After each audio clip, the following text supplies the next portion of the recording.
Hello students. सो अब अपन surface chemistry पढ़ रहे थे। सो आज का जो टॉपिक है अपना फ्रिंडलिच एड्जॉर्प्शन आइसोथर्म्स, बहुत ही ज़्यादा इम्पॉर्टेंट टॉपिक है और इससे बहुत बार मेंस में सवाल आया भी हुआ है और चांसेस भी बहुत ज़्यादा रहते हैं कि क्वेश्चन आ सकता है। तो अपन इसको बहुत ही अच्छे ढंग से, बहुत ही प्यार से पढ़ेंगे, ठीक है। टॉपिक बिल्कुल टफ नहीं है, सिर्फ थोड़ी सी अंडरस्टैंडिंग की ज़रूरत है। तो एक पेन और पेपर लेके अभी के अभी बैठ जाओ। जितनी चीज़ें मैं ब्लैक बोर्ड पे लिखूंगा उसको समझो और खुद लिखो, ऑटोमेटिकली चीज़ें आ जाएंगी।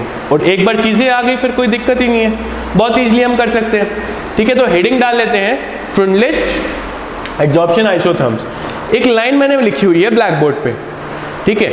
लाइन क्या लिखी हुई है? The extent of adsorption of a gas, the extent of adsorption of a gas per unit mass of adsorbent, per unit mass of adsorbent.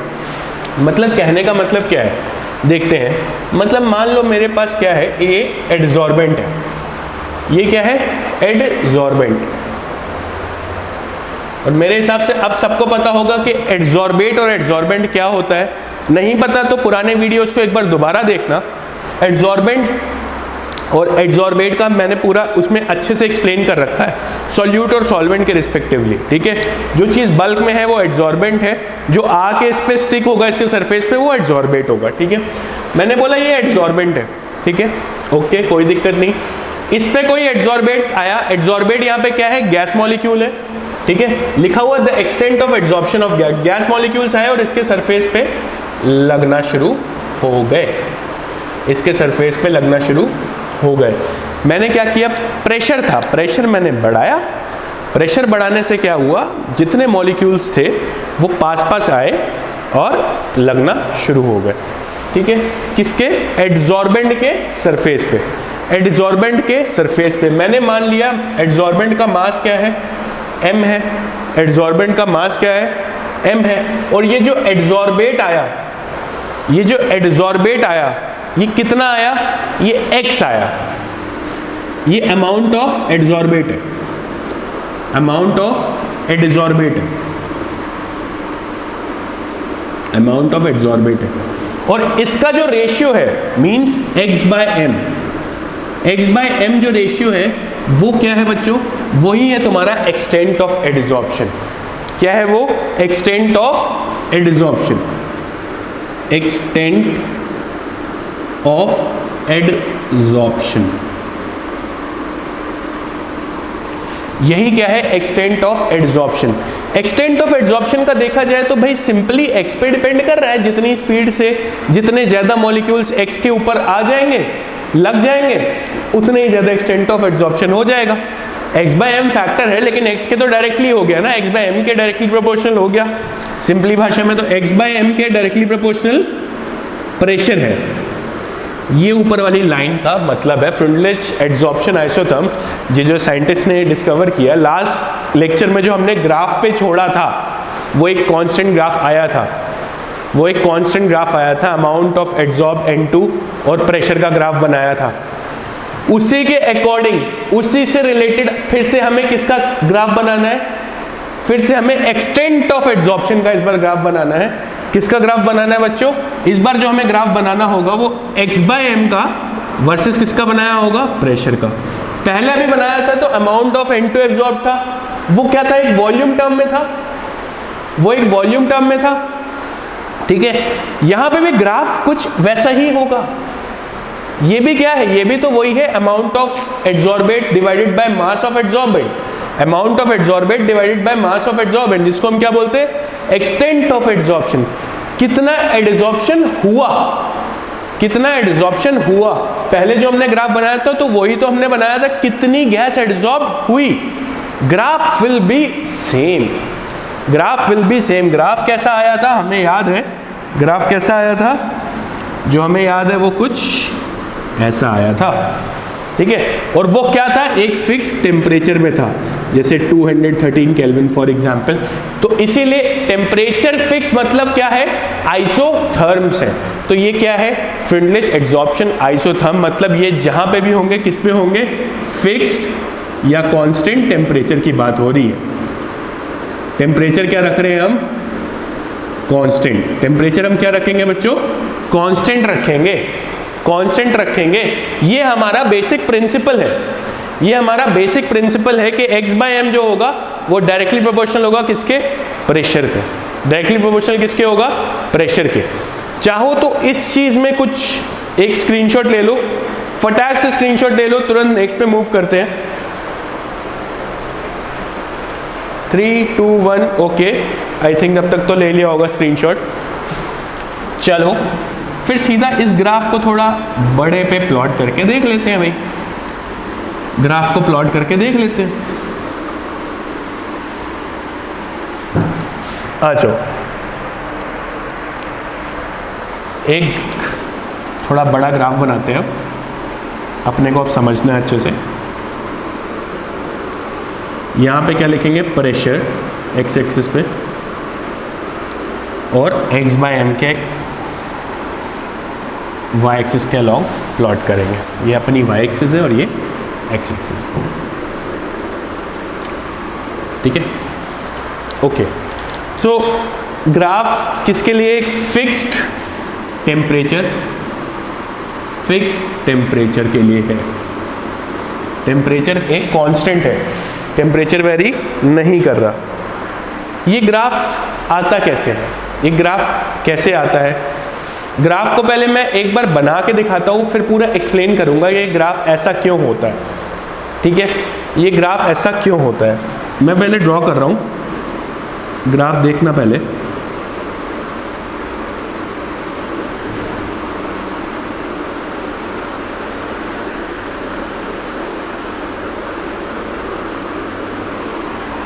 Graph कुछ ऐसे आता है। ये दो बड़े बड़े मैंने मार्क लगाए हैं, इन मार्क की अपनी खुद की इंपॉर्टेंस है, ठीक है? यहाँ से जो फर्स्ट हाफ है, ये अगर 0 ओरिजिन मैंने लिखा, 0A और ये B लिखा, ठीक है? जो OA है, 0 क्या O है, ये जो OA है वो एक स्ट्रेट लाइन की तरह है, ठीक है?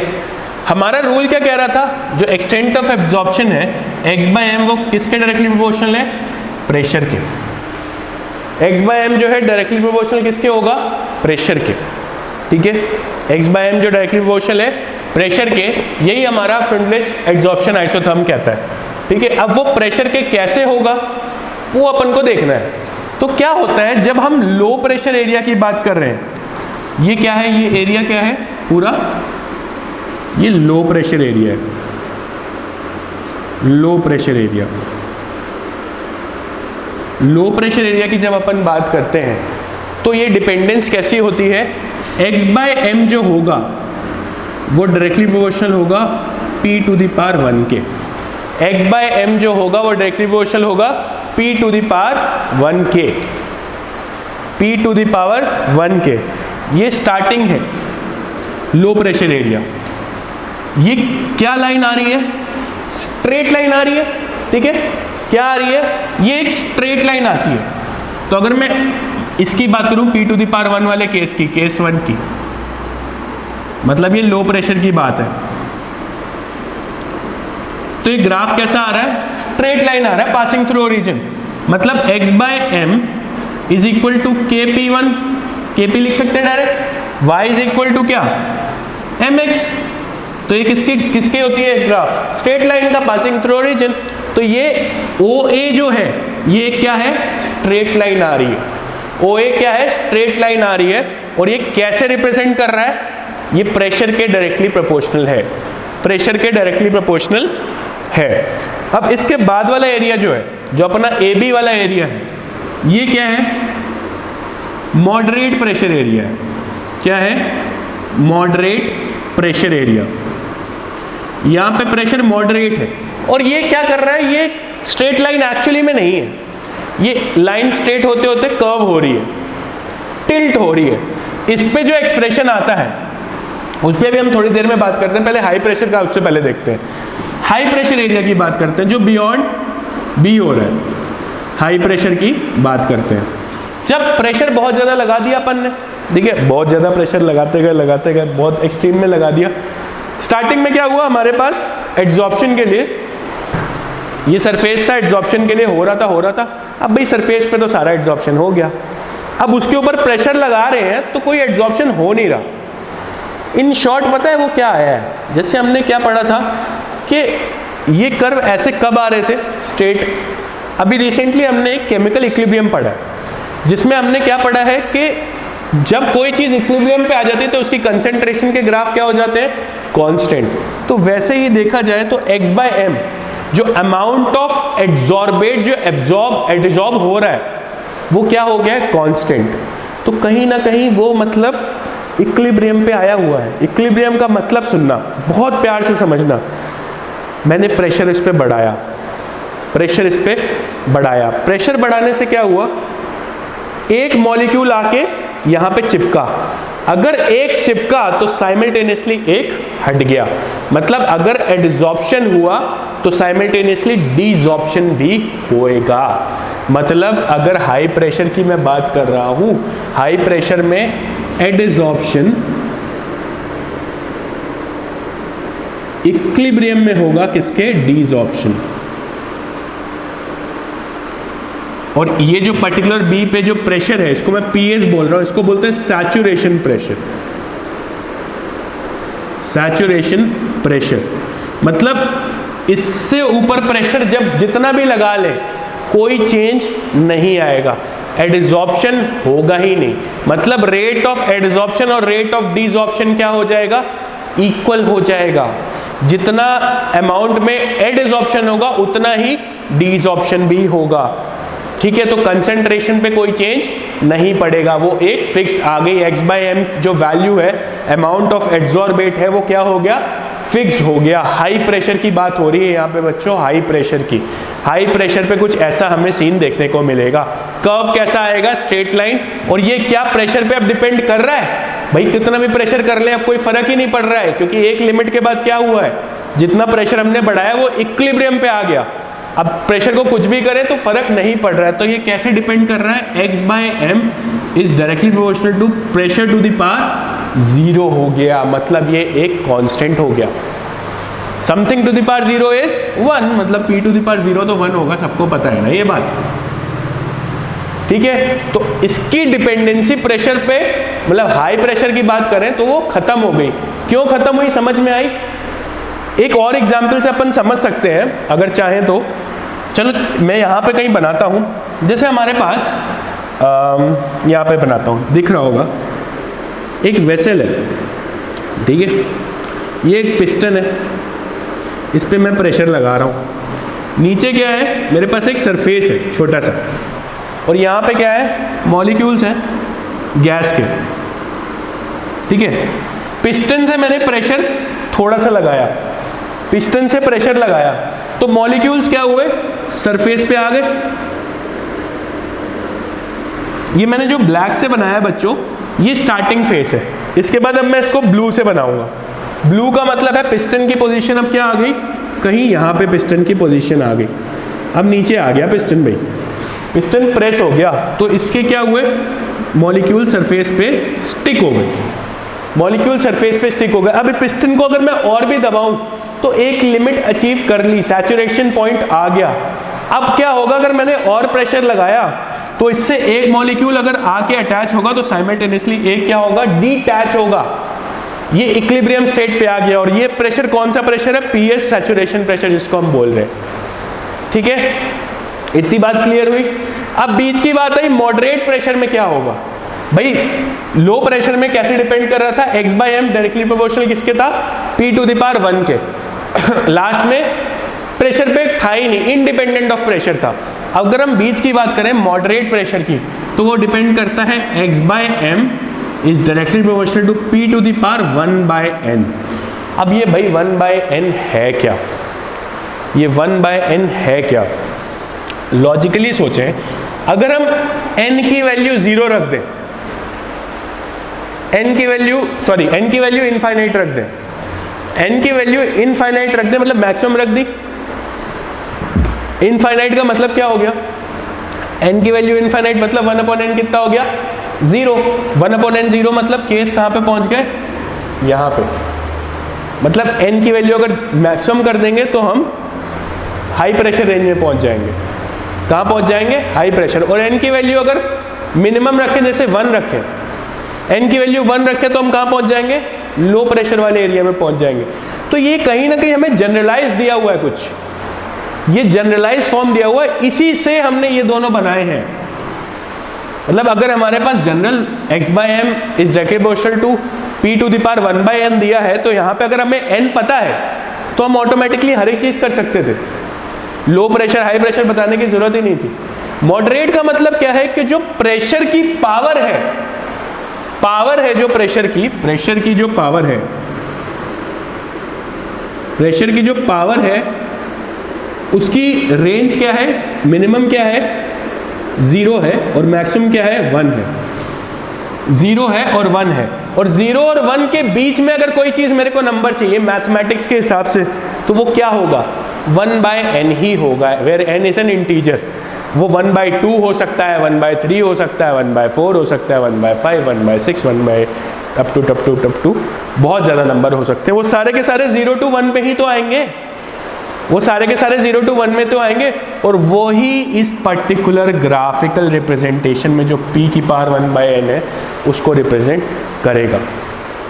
ठीक है, वही इसको रिप्रेजेंट करेगा। एक बार चाहो तो इसका स्क्रीनशॉट ले लो, इसके बाद का मैं इसको रब कर लूंगा, मैं तुम्हें 3 सेकंड्स दूंगा, तुम चाहो तो स्क्रीनशॉट ले लो, कुछ लिखना है लिख लो, और किसी को कोई क्वेरीज हैं, कुछ क्वेश्चंस पूछने हैं तो वो डेफिनेटली मेरे से पूछ सकता है कभी भी।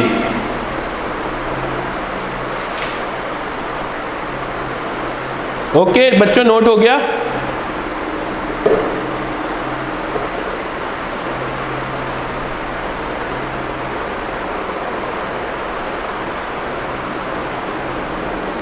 ओके, अब मैं इसको रब कर रहा हूं।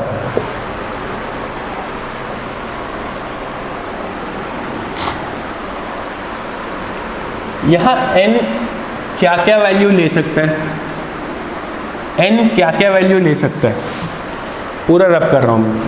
इसको दोबारा से एक ड्रॉ करूंगा। आई होप सबने ये एक बार ड्रॉ जरूर किया होगा।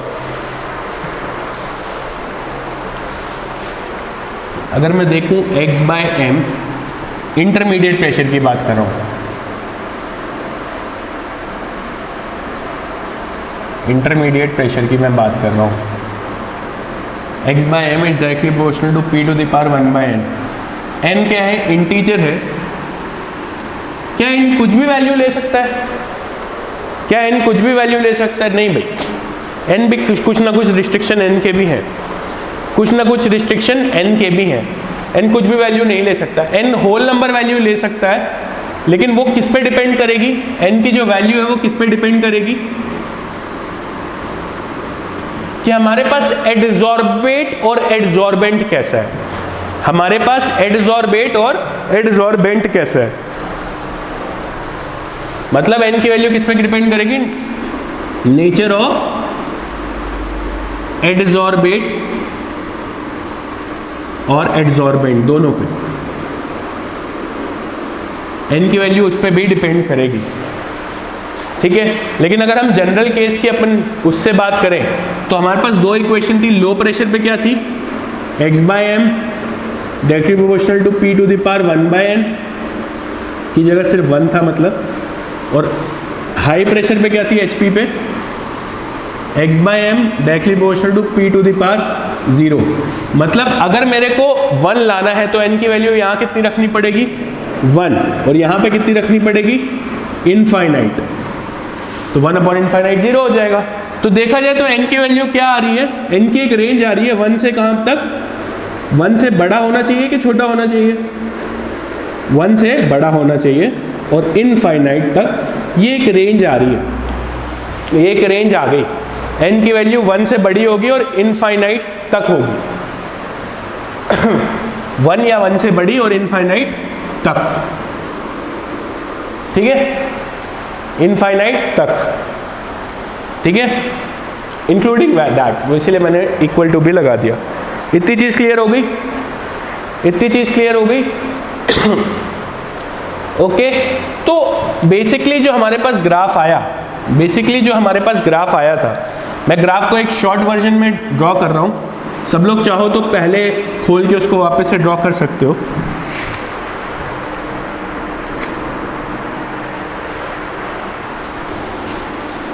इसको एक बार चाहो तो स्क्रीनशॉट ले लो, वरना इसमें कुछ मैंने सब एक्सप्लेन कर ही दिया, ठीक है।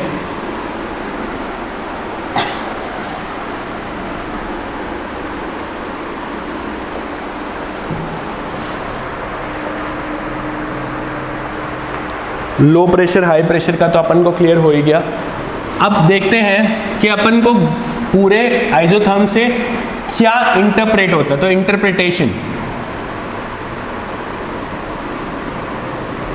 इंटरप्रिटेशन की बात करें, इंटरप्रिटेशन या कंक्लूजन कुछ भी चाहो तो लिख सकते हैं, हम बात कंक्लूजन लिख लेते हैं। फाइनल कंक्लूजन अपन ने क्या ड्रॉ किया। कंक्लूजन की बात करें या अपन जो आउटकम की बात करें, देख लेते हैं एक बार छोटा सा। यहाँ पे फिर से मैं ग्राफ ड्रॉ करता हूँ x/m और प्रेशर का।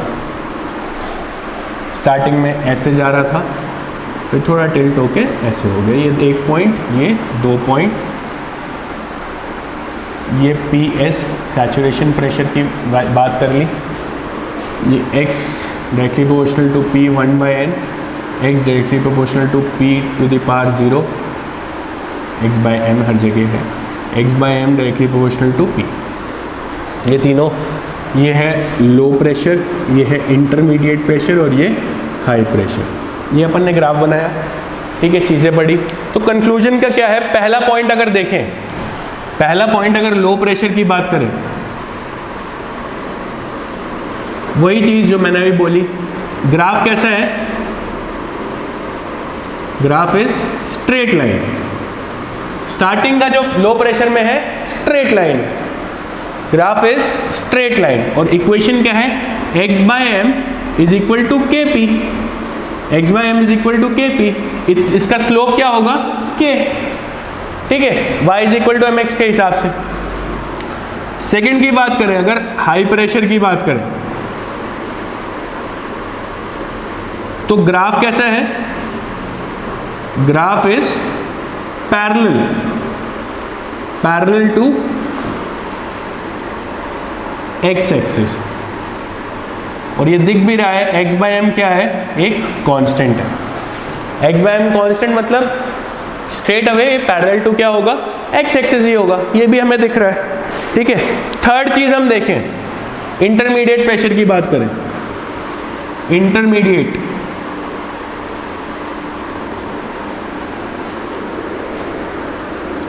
तो ये ग्राफ कैसा दिख रहा है, क्या इस ग्राफ को मैं स्ट्रेट लाइन बोल सकता हूँ, नहीं भाई।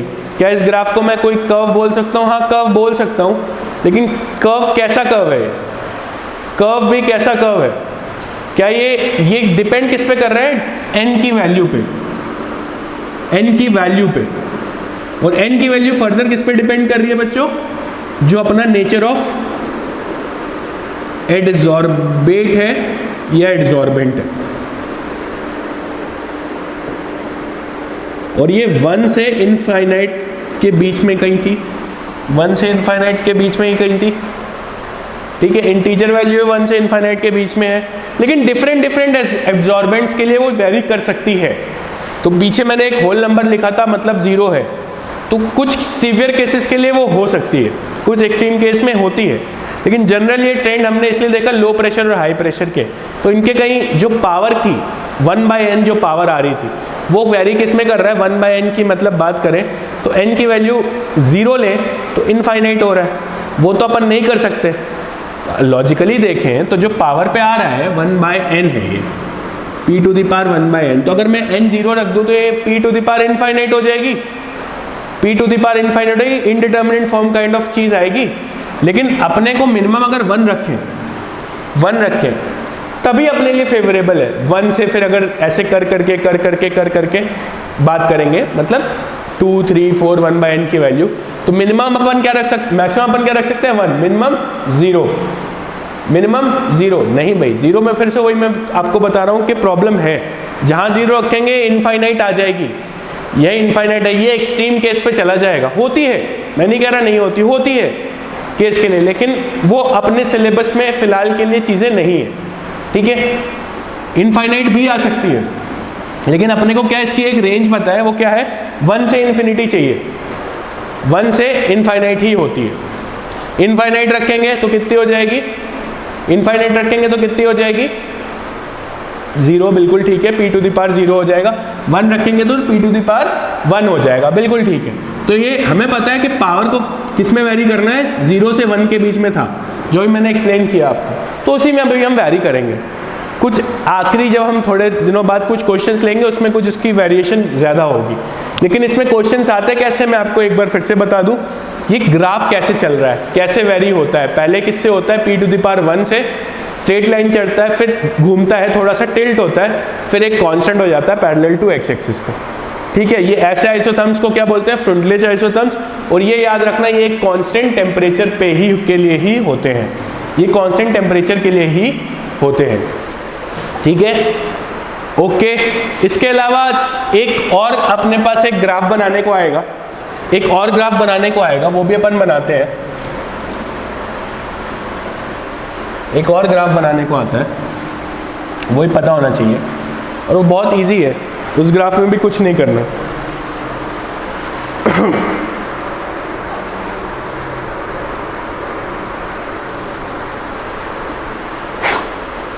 एक जनरलाइज फॉर्म क्या है, x by m is directly proportional to p to the power 1 by n, ठीक है, ओके। तो इसको मैं क्या लिख सकता हूँ, x by m is equal to k p to the power 1 by n। यहाँ तक तो कोई दिक्कत नहीं।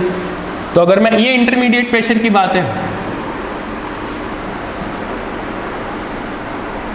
और मैं जनरलाइज इसलिए बोल रहा हूँ क्योंकि भाई इसी में तो n की वैल्यू डिफरेंट डिफरेंट ले लेते हैं, तो उसके हिसाब से आ जाता है। तो दूसरी भाषा में देखें तो लो प्रेशर पे, अगर लो प्रेशर की बात कर रहा हूं तो n की वैल्यू कितनी आएगी, 1, मतलब मिनिमम आएगी। हाई प्रेशर की बात कर रहा हूं तो n की वैल्यू कितनी आएगी, इनफाइनाइट।